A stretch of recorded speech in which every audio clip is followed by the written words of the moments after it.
প্রিয় দর্শক, জুলাই বর্ষপূর্তি উদযাপিত হয়েছে, গতকালকে উদযাপন করেছি আমরা।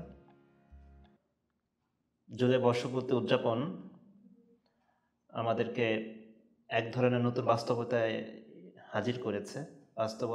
বাস্তবতার মধ্যে আমরা এসে পড়েছি। একটি বছর আমাদের অর্জন, আমরা কি পেতাম, কি পেয়েছি, সেই পর্যালোচনা এখন চারিদিকে হচ্ছে। আমরা যে ত্যাগের বিনিময়ে এই অভ্যুত্থান সফল করতে পেরেছি, যে রক্তের বিনিময়ে নতুন বাংলাদেশ বিনির্মাণের পথ তৈরি হয়েছে, সেই ত্যাগ, রক্ত, শ্রম, ঘাম আমরা কি ভুলতে বসেছি? যাদের ত্যাগের বিনিময়ে এই নতুন বাস্তবতা আমরা পেয়েছি, তারা কেমন আছে? যে স্বপ্ন নিয়ে তারা সর্বস্ব বিলিয়ে দিয়েছেন, যে স্বপ্নকে ধারণ করে তারা ত্যাগ স্বীকার করেছেন, তারা রক্ত দিয়েছেন, তারা তাদের অঙ্গ হারিয়েছেন, তারা কেমন আছে এবং তাদের প্রত্যাশার বাংলাদেশের যাত্রা কতটুকু সার্থক হয়েছে, সেই পর্যালোচনা করবার জন্য আজ আমরা আমন্ত্রণ জানিয়েছি আমাদেরই একজন সহযোদ্ধা, যিনি জীবন্ত শহীদ, যিনি নিজস্ব স্বার্থকে উৎসর্গ করে এই দেশের জন্য, পরিবর্তনের জন্য নিজের চোখ হারিয়েছেন, যিনি আমাদের সামনে অনন্য দৃষ্টান্ত স্থাপন করেছেন। তিনি হচ্ছেন সাইফ আরেফিন রাহাত। সাইফ আরেফিন রাহাত মানারাত বিশ্ববিদ্যালয়ের সাংবাদিকতা বিভাগের শিক্ষার্থী। আজ তার মুখ থেকে শুনব সেই সংগ্রামের দিনগুলো কেমন ছিল, তিনি কিভাবে সেটি মোকাবেলা করেছেন, বাস্তবতা কী ছিল, এবং 5 আগস্টের পরে যে বাংলাদেশ আমরা চেয়েছি সেটি আমরা পেয়েছি কিনা। সাইফ, আপনি কেমন আছেন? আলহামদুলিল্লাহ স্যার, ভালো আছি। আপনি কেমন আছেন? আলহামদুলিল্লাহ ভালো আছি। কেমন চলছে আপনার এখন? আলহামদুলিল্লাহ, প্রায় 1 বছর কেটে গেল। ঠিক 1 বছর আগে তখনও শিওর ছিলাম না যে বাসায় আসতে পারবো কিনা, কিন্তু আলহামদুলিল্লাহ আমি আমার বাসায় সে আগের মতো নিঃশ্বাস নিচ্ছি, ঘুমাচ্ছি, খাচ্ছি, আলহামদুলিল্লাহ।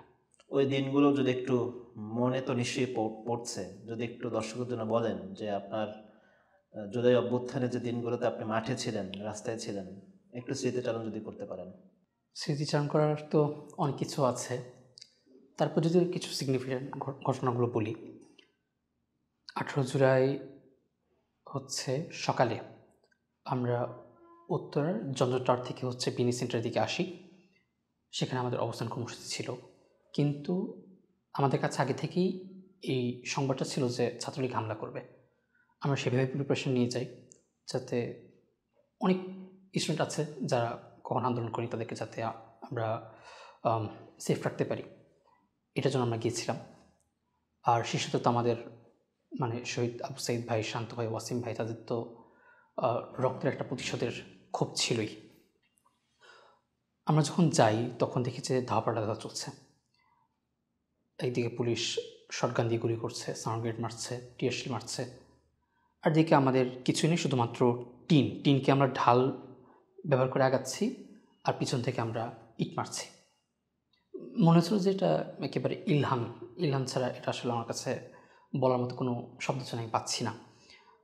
ওই দিন যা হয়েছে আসলে ভিজুয়াল করে কখনো দেখানো সম্ভব বলে আমার মনে হয় না। এরকম ধাওয়া চলছিল, আমরা কখন আগাচ্ছিলাম, আবার টিয়ারশেল কারণে পিছিয়ে আসছিলাম। পরিচিত অনেক ভাই, অনেক বন্ধু আহত হয়েছিল, তখন পর্যন্ত আমি আহত হইনি, কিন্তু মনে হচ্ছিল যে পিঠে কয়টা গুলি লাগছে, অথবা হয়তো শরীরে লাগছে, এরকম অল্প। এটা আমার কোনো মেজর ইনজুরি ছিল না। পরে এক সময় যখন পুরা ময়দান ফাঁকা হয়ে যায়, তখন আনুমানিক 12টা থেকে 1টা বাজে। ওই সময় দেখলাম যে পুলিশ থানার ভিতর থেকে প্রস্তুতি নিচ্ছে আরেকবার হামলা করার। তো আমার কাছে মনে হচ্ছিল যে আমরা যদি এখন থানা ঘেরাও করি বা থানার ভিতরে ঢুকতে পারি, তাহলে হয়তো ক্ষয়ক্ষতি কম করা সম্ভব। আমার ওই সময় এটা মনে হয়েছে। তো আমি আগাই, তখন এক ভাই এসে বলে, ভাই চলো আমরা দুজন একসাথে আগাই। পরে আমরা লাল ব্যারিকেড নিয়ে রাস্তার ওই পাশে যাই, একেবারে পূর্ব থানার সামনে। তো যখন অবস্থান নিচ্ছিলাম, খেয়াল করছিলাম যে আশেপাশে যারা তারা আমাদেরকে দেখে আগাচ্ছে। এই সময় পুলিশ আমাকে দেখে গুলি করে। যখন গুলি করে তখন আমার মাথা ঝাঁকি দিয়ে উঠেছিল, সব কিছু অন্ধকার দেখছিলাম, মনে ছিল যে হয়তো শহীদ হয়ে যাব। ওই সময় জাস্ট আমার সহযোদ্ধা, তাদেরকে আমি কখনো আগে থেকে চিনি না, তার সাথে আমি ইমোশনালি কানেক্ট না, তারা আমাকে হসপিটাল নিয়ে যাচ্ছে। তারা আমার ফোন দিয়ে আমার আম্মু, এরপর আমার ফ্রেন্ড, তাদেরকে রিচ করার ট্রাই করছিল। পরে সেখান থেকে হসপিটালে যাই, চিকিৎসা হয়। ডাক্তার বলে যে বাম চোখে দেখা সম্ভব না, ডান চোখ নিয়ে যাতে আমরা ভাবি। কিন্তু ওই সময় আর বাসায় আসা সম্ভব ছিল না, কারণ আমার শরীরে প্রায় 350 শতাধিক গুলি লাগে। 350? 350 শতাধিক গুলি লাগে। আমার ডান হাতে লেগেছিল প্রায় 165টার মতো। আমার চিকিৎসার প্রয়োজন ছিল, তখন ইবনে সিনায় যাই, ইবনে সিনায় অ্যাডমিট হই। ইবনে সিনায় প্রায় 30 জুলাই পর্যন্ত ছিলাম। এর মাঝে ভিশনাইতেও আমার চোখের অপারেশন হয়। এ সময় আলহামদুলিল্লাহ ভার্সিটি থেকে আমি যথেষ্ট সাপোর্ট পাই। ভার্সিটি আমার পাশে যেভাবে দাঁড়িয়েছে, আমি চিরকৃতজ্ঞ থাকবো, এটা সবসময় স্মরণে রাখবো। যখন হসপিটালে ছিলাম তখন আমার কাছে খবর আসতো যে পুলিশ আমার বাসায় এসে হামলা করার ট্রাই করছে। 10 গাড়ি পুলিশ আসতো আমাকে ধরার জন্য। আমাকে না পেয়ে আমার স্যার এবং স্যারের ছেলে তাদেরকে ধরে নিয়ে যাওয়া হয়। আমার বেশ কয়েকজন স্যারকে ধরে নিয়ে যাওয়া হয়। এই হ্যারাসমেন্টটা তারা আমাকে করে। তো এই সময় ভাবছিলাম যে আমার আর হয়তো আমার বাসায় ব্যাক করাটা সম্ভব হবে না। 5 আগস্টের সকালে আমরা ফ্রেন্ডের বাসায় ছিলাম, কিন্তু আমাদের মনে হয়েছে যে এখান থেকে আমাদের চলে যাওয়া উচিত। তো 5 আগস্ট সকালে উত্তরারই একটা জায়গায় আমার মামার বাসায় আমরা সেখানে আসি। যখন আসছিলাম তখন আমাকে বলছিলাম যে আম্মু, মানে আমার গণঅভ্যুত্থানে অংশগ্রহণ করতে ইচ্ছা করছে, কিন্তু আসলে তখন আমার শরীরের অবস্থা ছিল না। এখন যেরকম আমি বসে কথা বলছি, আমি লং টাইম বসে থাকতে পারতাম না, হাঁটতে আমার কষ্ট হতো। আমার কাছে আসলে দোয়া করা ছাড়া আর কোনো ওই ছিল না। আমার কাছে যেটা মনে হয় 4 আগস্ট, 3 আগস্ট, 4 আগস্ট এই রাতগুলা হয়তো পুরা বাংলাদেশের সবাই হয়তো তাহাজ্জুদ নামাজ পড়েছে, সবাই হয়তো দোয়া করেছে, তার ভিতরে আমিও শরীক ছিলাম। আমাকে অনেকে মেসেজ দিয়ে বলতো যে ভাই আপনি দোয়া করেন, মজলুম মানুষ, আপনার দোয়া কবুল হবে। তো আমি সেটাই চেষ্টা করেছি, যে আল্লাহর কাছে দোয়া করার, আল্লাহর কাছে বলা যে আল্লাহ তুমি এই জালিমকে ধ্বংস করে দাও, আমাদেরকে বিজয় দান করো। আলহামদুলিল্লাহ 5 আগস্ট, আমি জন্মদিন পালন করি না, তবে 5 আগস্ট আমার জন্মদিন ছিল। তো মাঝে মাঝে মনে হয় যে এটা আমার জন্য একটা বেস্ট একটা গিফট। তো মামার বাসা আসার পরে আমি আর আম্মু একসাথে কোরআন পড়ছিলাম। ওই সময় হঠাৎ করে মামা এসে বলে যে হাসিনা পালিয়ে গেছে। আসলে এই নিউজ শোনাটা যে কতটা আনন্দদায়ক ছিল, এটা ওই দিন ছাড়া আর কোনো দিন হবে কি না এটা মানে বলতে পারবো না। খুশিতে যে এত কান্না করা যায়, এটা ওই দিন ফিল হয়েছে। এই আর কি স্মৃতিচারণ। তো আপনার আহত হওয়ার ব্যাপারে বলছিলেন যে 350 মতো গুলি লেগেছে, এইটা কিভাবে আপনি নিতে পেরেছেন আসলে? সত্য কথা বলতে, আমি যখন বাসা থেকে বের হই, আমি এই প্রিপারেশন নিয়ে বের হই যে হয়তো আমার শহীদ হওয়া লাগতে পারে। আম্মুর থেকে আমি বিদায় নিয়ে বের হই। বের হওয়ার আগে আম্মা আমার মাথায় বাংলাদেশের পতাকা বেঁধে দেয়। আমার কোনো পিছুটান ছিল না, কোনো পিছুটান রেখে আমি বাসা থেকে বের হইনি।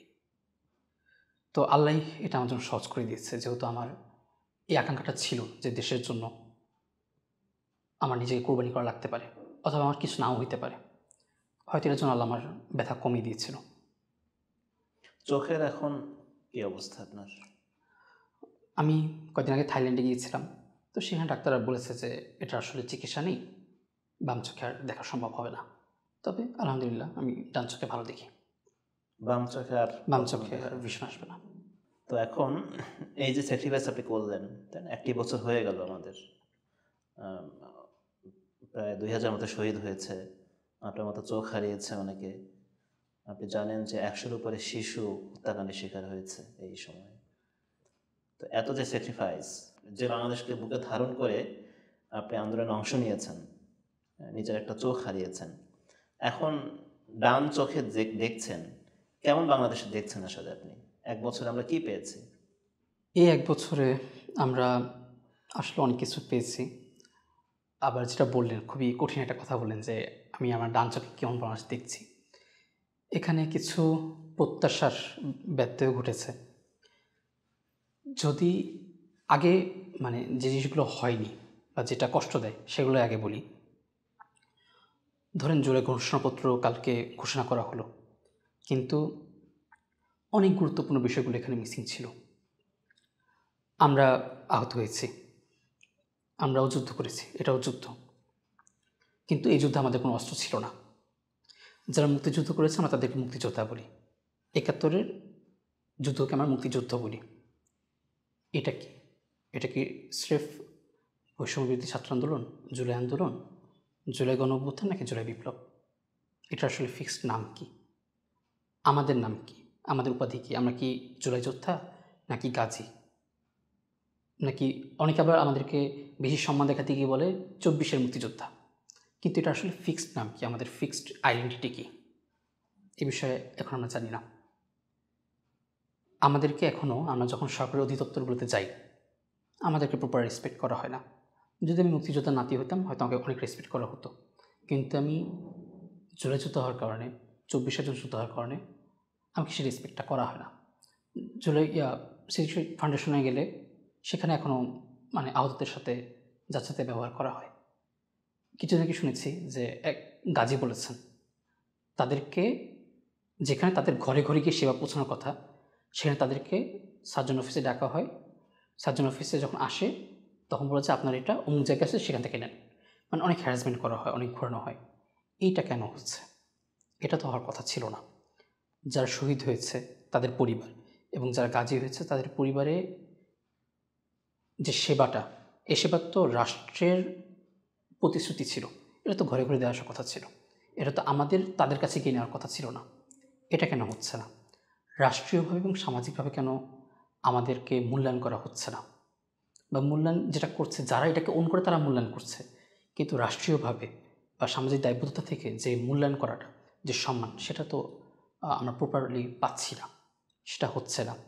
১ বছর হয়ে গেল, এখন পর্যন্ত কোনো গণহত্যাকারী ফাঁসি হয় নাই। তো তাদের মানে ফাঁসি দিচ্ছে না কেন? আবার আওয়ামী লীগ আসবে, তাদেরকে বের করে আনবে, এটার জন্য তারা অপেক্ষা করছে। যদি সার্ভে করা হয়, আমার বিশ্বাস কোনো আহত পরিবার, কোনো শহীদ পরিবার তারা প্রিভিলেজ চায় না, তারা চায় বিচার। এই বিচারটা কেন হচ্ছে না? এই গণহত্যাকারীদের তাদের কোনো রিগ্রেট নেই, যাদের রিগ্রেট নেই তাদের প্রতি আমাদের আবার কিসের দয়া? তাদের ফাঁসি হওয়া উচিত, সবার ফাঁসি হওয়া উচিত।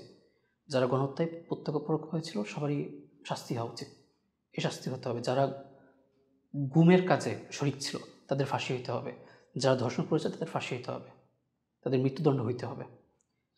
যদি পাওয়ার কথা বলি, যেটা সব থেকে বেশি আমাদের জন্য বড় পাওয়া মনে হয়, সেটা হচ্ছে এই যে আমরা কথা বলছি। কালকে একটা পোস্ট বেশ ভাইরাল হয়েছিল। আগে এক সময় সরকারের ভয়ে আমাদের পোস্ট ডিলিট করা লাগতো, এখন সরকার জনগণের ভয়ে পোস্ট ডিলিট করে।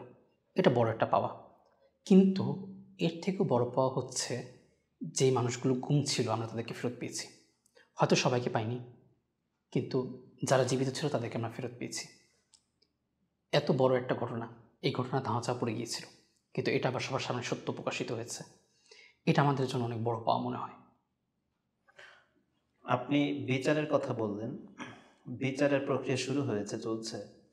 এই বিচার প্রক্রিয়া নিয়ে যারা আপনারা যারা আহত আছেন, যারা যোদ্ধা আছেন, তারা কি সন্তুষ্ট? এই প্রক্রিয়ার মধ্যে আপনারা কোনো ঘাটতি কিংবা কোনো ধীর গতি দেখতে পাচ্ছেন কিনা? বিচার প্রক্রিয়া হচ্ছে এটা তো দেখছি না, এটাকে তো প্রক্রিয়া বলে না। এটা হচ্ছে আমার মতামত যে এটা কোনো প্রক্রিয়া হতে পারে না।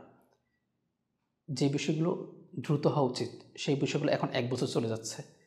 সরকার চাইলে বা আদালত চাইলে এই ১ বছর উপলক্ষে আমাদেরকে এই গিফটটা দিতে পারতো, আর তারা এই গিফটটা দিতে আমাদেরকে ব্যর্থ করেছে তারা। এই যে একটা ব্যক্তিগত বড় বিসর্জন আপনাকে দিতে হয়েছে আসলে, ব্যক্তিগত একটা চোখের মতো একটা অতি প্রয়োজনীয় অঙ্গ আপনি হারিয়েছেন। আপনার কি কখনো দুঃখ বোধ হয় এই কারণে? না, কি ফিলিংটা কি আমার হয় আসলে? আলহামদুলিল্লাহ এটার জন্য আমার কোনো রিগ্রেট নাই।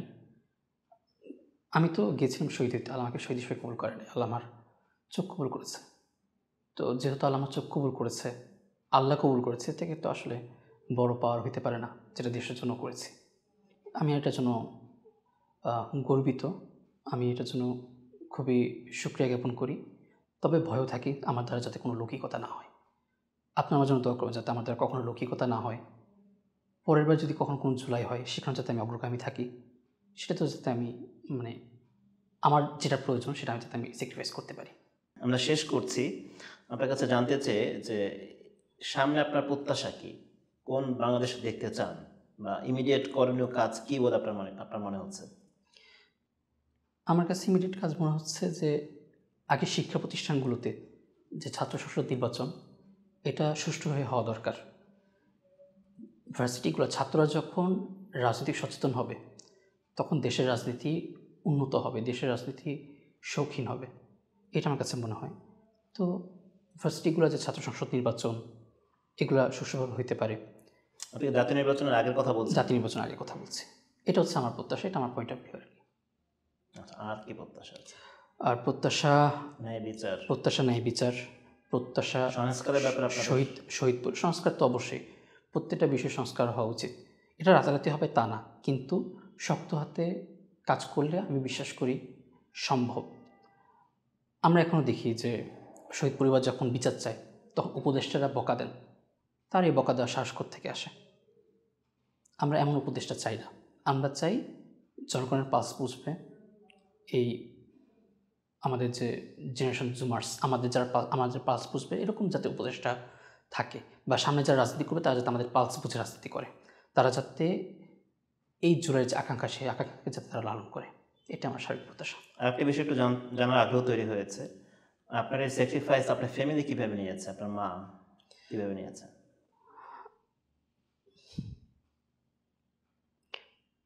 আসলে আমার আম্মু আল্লামা সাইদের অনেক ভক্ত ছিলেন, আল্লামা সাইদি সাহেবের ভক্ত ছিলেন। তিনি চাইতেন আমি যাতে তার মতো হই। তো তার শাহাদাতটা আসলে আমাদের সবার জন্য অনেক, কি বলে ব্যাখ্যা করব, আমাদের অভিভাবকহীন করে তুলেছে আর কি। আমাদের অভিভাবকত্বটা কেড়ে নিয়েছিল তাকে শহীদ করার মাধ্যমে, এটা একটা ক্ষোভ ছিল সবার। তো যদি বলি, এই জায়গা থেকে আম্মু আমাকে কখনো বাধা দেয়নি, উল্টা আম্মু আমাকে এটার জন্য ইন্সপায়ার করেছে যাতে আমি দেশের জন্য বা উম্মার জন্য যাতে শহীদ হতে পারি, আমি যাতে উম্মার জন্য যাতে আমি লড়ে যেতে পারি। আম্মুর এই ক্রেজটা ছিল। আব্বু জায়গা থেকে আমার ব্যাপারে বেশ পজিটিভ ছিলেন। শুরুতে আমার সাথে বেশ কয়েকদিন কথা বলেননি, কিন্তু মাঝখানে আব্বু রিয়েলাইজ হলো যে না, আমার ছেলে ঠিক কাজ করেছে। এরপর থেকে আব্বু আমার সাথে কথা বলে, আলহামদুলিল্লাহ আমার পরিবার এটাকে ওন করে। আপনাকে অনেক ধন্যবাদ। প্রিয় দর্শক, রাহাত আমার ছাত্র, সে হচ্ছে ক্লাসরুমে, কিন্তু বাস্তবে রাহাত আসলে সবাইকে শিখিয়ে দিয়ে গিয়েছে, শিখিয়ে যাচ্ছে এখনো, কিভাবে দেশকে ধারণ করতে হয়, কিভাবে দেশের জন্য প্রয়োজনে নিজের অঙ্গকে বিসর্জন দিতে হয়। রাহাত তার বাম চোখে আর কখনই দেখতে পাবে না, সে শুধু ডান চোখে দেখছে। এই চোখের মধ্যেও একটি সমৃদ্ধ বাংলাদেশ দেখার কি অবারিত স্বপ্ন লুকিয়ে আছে। রাহাত কি সে বাংলাদেশ পাবে যে দেশের জন্য একটি চোখ সে হারিয়েছে?